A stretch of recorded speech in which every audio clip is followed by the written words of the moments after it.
ଆପଣମାନେ ତ ଘରେ ହେଉ କିମ୍ବା ରେଷ୍ଟୁରାଣ୍ଟରେ ହେଉ କିମ୍ବା ହୋଟେଲରେ ହେଉ ମଞ୍ଚୁରିଆନ୍ ନିଶ୍ଚିନ୍ତ ଭାବରେ ଖାଇଥିବେ, କିନ୍ତୁ ଥରେ ଅମୃତଭଣ୍ଡାରେ ବନେଇକି ଦେଖନ୍ତୁ ଅମୃତଭଣ୍ଡା ମଞ୍ଚୁରିଆନ୍। ଅମୃତଭଣ୍ଡା ନ ଖାଉଥିବା ଲୋକ ବି ମାଗିକି ଖାଇବ। ଭିଡ଼ିଓଟିକୁ ଫୁଲ୍ କରିବା ବି ମୋ ତରଫରୁ ଅନୁରୋଧ ରହିଲା। ପ୍ରଥମେ ଆମେ ଅମୃତଭଣ୍ଡା ନେବା। ଏଠି ମୁଁ ଫାଳେ ଅମୃତଭଣ୍ଡା ନେଇଛି, ତାର ଦେଖନ୍ତୁ ଚୋପାକୁ ଭଲସେ ଛଡ଼େଇ ନେଇଛି। ଆପଣ ଚାହିଁଲେ ଆପଣଙ୍କ ହିସାବରେ ଭଣ୍ଡାର କ୍ୱାଣ୍ଟିଟି କମ୍ ବେଶୀ କରିପାରିବେ। ଏବେ ଆମେ ଗୋଟେ ଗ୍ରେଟର ନେବା, ଆଉ ଗ୍ରେଟରରେ ଦେଖନ୍ତୁ ଏଇ ଯେଉଁ ବଡ଼ ସାଇଜ୍ର ହୋଲ୍ ଅଛି ଆପଣ ସେଇପଟେ ହିଁ ଗ୍ରେଟ୍ କରିବେ। ଆଉ ଛୋଟ ସାଇଜ୍ର ହୋଲ୍ରେ କଲେ ସେଇଟା ଜମା ବି ମାନେ ବାଗ ହେବନି। ଅମୃତଭଣ୍ଡା ଚୋପା ଛଡ଼େଇ ସାରିଲା ପରେ ମୁଁ ତାକୁ ଭଲସେ ଧୋଇ ନେଇଥିଲି। ଆଉ ଏବେ କ'ଣ କରିବା, ତାକୁ ଭଲସେ ଗ୍ରେଟ୍ କରିନେବା। ଦେଖନ୍ତୁ ଯେମିତି ଆପଣଙ୍କର ପତ୍ରକୋବିର ଲୁକ୍ଟା ଆସେ, ଦେଖନ୍ତୁ ୟାର ଲୁକ୍ଟା ବି ସେଇ ଟାଇପ୍ର ହିଁ ଆସିଛି। ଏବେ କ'ଣ କରିବା, ଆକୁ ଗୋଟେ ବଡ଼ ଜାଗାକୁ ଟ୍ରାନ୍ସଫର୍ କରିବା। ମୁଁ ଗୋଟେ ବାଉଲ୍ ଗୋଟେ ଟ୍ରାନ୍ସଫର୍ କରୁଛି, ଯେଉଁଥିରେ କି ଆମକୁ ଗୋଳାଇବା ପାଇଁ ବହୁତ ସୁବିଧା ହେବ। ଏବେ କ'ଣ କରିବା ନା, ଏଥିରେ ନେବା 2 ଚାମଚ ମଇଦା। ଆଉ ଆପଣ ଦେଖିକି ମଇଦା ନେବେ, କେତେ ମାନେ ନେଉଛନ୍ତି ଭଣ୍ଡା ସେଇ ଅନୁସାରେ ଦେଖିକି ମଇଦା ଆପଣ ଆଡ଼୍ କରିବେ। 1 ଚାମଚ କର୍ଣ୍ଣଫ୍ଲୋର୍, ଗୋଟେ ଛୋଟ ଚାମଚ ହଳଦୀ ପାଉଡ଼ର, 1 ଚାମଚ ଧନିଆ ପାଉଡ଼ର ଏଠି ମୁଁ ନେଉଛି, ଆଉ 1/2 ଚାମଚ ଲୁଣ, ମାନେ ଛୋଟ ଚାମଚରେ 1/2 ଚାମଚ ଲୁଣ ନେଉଛି। ଆଉ 1 ଚାମଚ ଅଦା, ଆଉ ଆମର ହେଉଛି 1 କଞ୍ଚା ଲଙ୍କାକୁ ଛେଚିକି ମୁଁ ଏଠି ନେଇଛି। ଆପଣ ଚାହିଁଲେ ଯଦି ରସୁଣ ଖାଉଥାନ୍ତି ଏଇ ସମୟରେ ଅଦା ରସୁଣ ପେଷ୍ଟ କିମ୍ବା ଅଦା ରସୁଣ ଛେଚା ଦେଇପାରିବେ। ଏବେ ଆକୁ ଭଲସେ ଆମେ ଗୋଳେଇ ନେବା। ଲୁଣର କ୍ୱାଣ୍ଟିଟି ଆପଣ ପୁରା କମ୍ ଦେବେ, କାହିଁକିନା ଅମୃତଭଣ୍ଡାରେ ଲୁଣ ଅଧିକ ହୋଇଗଲେ ଖାଇବା ପାଇଁ ଜମା ଭଲ ଲାଗିବନି, ମସିଆ ଲାଗିବ। ଆଉ ତା ଯଦି ମାନେ ତାର ସୁଇଟନେସଟା ପଳେଇବ ଅମୃତଭଣ୍ଡାର ଲୁଣ ଭାଗଟା ଟିକେ ଅଧିକ ହୋଇଗଲେ। ଏବେ କ'ଣ କରିବା, ଆକୁ ଆମେ ଭଲସେ ଗୋଳେଇ ନେବା। ଗୋଳେଇ ସାରିଲା ପରେ ଆର ଗୋଟେ ବଲ୍ କରିବା। ହାତରେ ଯେମିତି ଆପଣ ମଞ୍ଚୁରିଆନ୍ ବଲ୍ କରୁଛନ୍ତି ସେଇ ଟାଇପ୍ର, ଆପଣ ଚାହିଁଲେ ଲମ୍ବା ସେପ୍ ମଧ୍ୟ ଦେଇପାରିବେ। ଯେତେବେଳେ ଆପଣ ଗୋଳଉଛନ୍ତି ଜମା ବି ପାଣି ଆଡ଼୍ କରିବେନି। ଦେଖନ୍ତୁ ମୁଁ ସବୁଯାକ ଏଇ ଟାଇପ୍ର ବଲ୍ କରି ନେଇଛି। ଆଉ ଯଦି ଛୋଟ ଛୁଆଙ୍କ ପାଇଁ ଆପଣ ବନାଉଥାନ୍ତି କିମ୍ବା ଛୋଟ ଛୁଆ ଘର ଅଛନ୍ତି ଖାଇବା ପାଇଁ, ତାହେଲେ ଲଙ୍କାର କ୍ୱାଣ୍ଟିଟି ଆପଣ କମ୍ ବି କରିପାରିବେ। ଏବେ କ'ଣ କରିବେ ନା, ବଲ୍ ଗୁଡ଼ାକୁ ଆମେ ଫ୍ରାଏ କରିନେବା। ଏଠି ମୁଁ ନେଇଛି ଗୋଟେ ଫ୍ରାଏ ପ୍ୟାନ୍ରେ ରିଫାଇନ୍ ତେଲ। ଏବେ ଗ୍ୟାସ୍ର ଫ୍ଲେମ୍କୁ ମିଡ଼ିୟମ୍ ରଖିକି ମାନେ ତେଲଟାକୁ ଭଲସେ ତାତିବାକୁ ଦେବା। ଏବେ ବଲ୍ ଗୁଡ଼ାକ ସେଥିରେ ଆମେ ଆଡ଼୍ କରିବା। ଆଡ଼୍ କରିକି ଗ୍ୟାସ୍ର ଫ୍ଲେମ୍କୁ ମିଡ଼ିୟମ୍ ଟୁ ଲୋରେ ରଖିବା, ଯେମିତିକି ଭିତର ମାନେ ବଲ୍ର ଭିତରଟା ଆମର ଭଲସେ କୁକ୍ ହେଇପାରିବ। ନଚେତ୍ କ'ଣ ହେବ ନା, ଉପର ଅଂଶ ଗୁଡ଼ାକ ସବୁ ମାନେ ତାତିଯିବ ଆଉ ଭିତର ଗୁଡ଼ାକ ଜମା ବି ସିଝିବନି। ଏବେ ସେଇ କ'ଣ କରିବା ନା, ଏପଟ ସେପଟ କରିନେବା, ଯେମିତିକି ତାର କଲର୍ଟା ଲାଇଟ୍ ବ୍ରାଉନ୍ କଲର୍ ହେଇଯିବ। ଆଉ ତାକୁ କ'ଣ କରିବା ନା, ସମାନ ଭାବରେ ଏପଟ ସେପଟ କରିକି ତାର ଚାରିପଟ ସାଇଡ଼୍କି ଆମେ ଭଲସେ ଭାଜି ନେବା। ଦେଖନ୍ତୁ ତାର କଲର୍ଟା ଏଇ ପ୍ରକାର ଆସିବ, ଲାଇଟ୍ ବ୍ରାଉନ୍ ଗୋଲ୍ଡେନ୍ କଲର୍।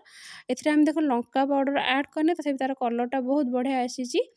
ଏବେ କ'ଣ କରିବା, ଆକୁ ଆମେ ଛାଣି ନେବା। ଏବେ ତାକୁ ଗୋଟେ ପ୍ଲେଟ୍କୁ କାଢ଼ି ନେବା। ଏଠି ମୁଁ ପ୍ଲେଟ୍ରେ ଗୋଟେ ଟିସ୍ୟୁ ପେପର୍ ଆଡ଼୍ କରିଛି, ଯେଉଁଥିରେ କି ମଞ୍ଚୁରିଆନ୍ରେ ଏକ୍ସଟ୍ରା ଅଏଲ୍ ଗୁଡ଼ାକ ରହିବନି। ଏବେ ଦେଖନ୍ତୁ ସବୁଯାକ ମୁଁ ଛାଣି ଦେଇଛି, ଆଉ ଉପରେ ଦେଖନ୍ତୁ ପୁରା ସଫ୍ଟ ମଧ୍ୟ ଅଛି। ଏବେ ଏଠି ମୁଁ ଗୋଟେ ଛୋଟ ବାଉଲ୍ ନେଇଛି, ସେଥିରେ ନେବା 2 ଚାମଚ ଟମାଟୋ ସକ୍ସ, ମାନେ ବିନା ପିଆଜ ରସୁଣ ବାଲା, ଆପଣ ଦେଖିକି ନେବେ। 1/2 ଚାମଚ ସୋୟା ସକ୍ସ, 1 ଛୋଟ ଚାମଚ ଧନିଆ ପାଉଡ଼ର, 1 ଛୋଟ ଚାମଚ କାଶ୍ମୀରୀ ଲଙ୍କା ପାଉଡ଼ର, 1/2 ଚାମଚ ହଳଦୀ ପାଉଡ଼ର ବା ଟର୍ମରିକ୍ ପାଉଡ଼ର, ଆଉ 1 ଛୋଟ ଚାମଚ ଚିନି ଦେଇଛି। ଚିନିଟା ଦେଲେ ତାର ସୁଇଟନେସଟା ବଢ଼ିଆ ଆସିବ ମଞ୍ଚୁରିଆନ୍ର। ଏବେ କ'ଣ କରିବା ନା, ଆକୁ ଭଲସେ ଗୋଳେଇ ନେବା। ଲୁଣ ଏଥିରେ ଆଡ଼୍ କରିବାନି, ଅମୃତଭଣ୍ଡାରେ ଏମିତି ତ ଲୁଣ କମ୍ ଦରକାର, ତା ସହିତ ଆମର ଯେଉଁ ସକ୍ସ ଥାଏ ସେଥିରେ ମଧ୍ୟ ଲୁଣ ଆଡ଼୍ ହେଇଥାଏ। ଆଉ ଆପଣ ଯେତେବେଳେ ବି ସୋୟା ସକ୍ସରେ ତ ଓନିଅନ୍ ଗାର୍ଲିକ୍ ନଥାଏ, କିନ୍ତୁ ଆମର ଯେଉଁ ନେଉଛନ୍ତି ଟମାଟୋ ସକ୍ସ ସେଥିରେ ଓନିଅନ୍ ଗାର୍ଲିକ୍ ଥାଏ, ଆପଣ ଦେଖିକି ହିଁ ନେବେ। ଯଦି ଆପଣ ବିନା ପିଆଜ ରସୁଣ ବନାଉଛନ୍ତି, ଏବେ ଯେଉଁ ତେଲଟା ବଳିଥିଲା ସେଥିରେ କ'ଣ କରିବା ନା, ଏବେ ନେବା 1 ଚାମଚ ଅଦା ହେଇଥିବା ଗ୍ରେଟ୍, ମାନେ 2 ରୁ 3 ଇଞ୍ଚ, ଆଉ 1 ଚାମଚ କଞ୍ଚା ଲଙ୍କା କଟା, ମାନେ 2 ରୁ 3ଟି କଞ୍ଚା ଲଙ୍କାକୁ ମୁଁ କାଟିକି ନେଇଛି। ଏବେ କ'ଣ କରିବେ ନା, ଗ୍ୟାସ୍ର ଫ୍ଲେମ୍କୁ ମିଡ଼ିୟମ୍ ରଖିକି ଆକୁ ଟିକେ ହାଲକା ଭାଜି ନେବା। ହାଲକା ଟିକେ ଭାଜି ସାରିଲା ପରେ ଯେଉଁ ସକ୍ସକୁ ଆମେ ଗୋଳେଇକି ରଖିଛି ସେଥିରେ ତାକୁ ଆମେ ଏବେ ଆଡ଼୍ କରିବା। ଗ୍ୟାସ୍ର ଫ୍ଲେମ୍କୁ ପୁରା ଲୋ କରିନେବା। ଗ୍ୟାସ୍ର ଫ୍ଲେମ୍କୁ ଲୋ କରିକି ଆକୁ 2 ରୁ 3 ସେକେଣ୍ଡ ଭଲକି ଫ୍ରାଏ କରିନେବା। ଏବେ ଏଥିରେ ଦେବା ଆମେ 1/2 କପ୍ ପାଣି। ଯେଉଁ ବାଉଲ୍ରେ ମୁଁ ସକ୍ସ ରଖିଥିଲି ସେଥିରେ କିଛି ସକ୍ସ ଲାଗିଥିଲା, ସେକୁ ମୁଁ ଗୋଳେଇକିରି ଏଥିରେ 1/2 କପ୍ ପାଣି ଆଡ଼୍ କରିଛି। ଏବେ ଆକୁ ଆମେ ଭଲସେ ଗୋଳେଇ ନେବା। ଏବେ ଆମେ ଏଥିରେ ଦେବା 1/2 ଚାମଚ କର୍ଣ୍ଣଫ୍ଲୋର୍, 3 ଚାମଚ ପାଣି ଦେଇକି ଆକୁ ନେଇଛି। ଏବେ କ'ଣ କରିବା ନା, ଏଥିରେ ଆକୁ ଆମେ ଆଡ଼୍ କରିବା।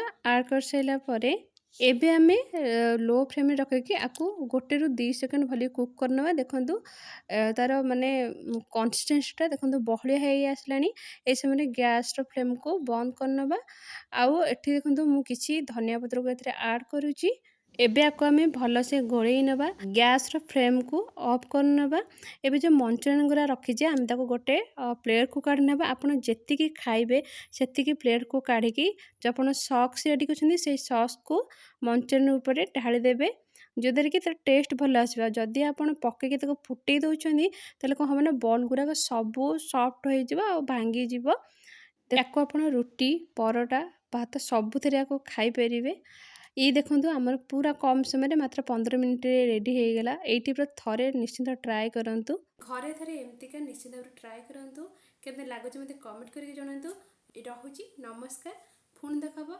नेक्स्ट वीडियो रे से पर्यंत समस्त दिन शुभंकर हो भन समस्त भलो रखि थांतु।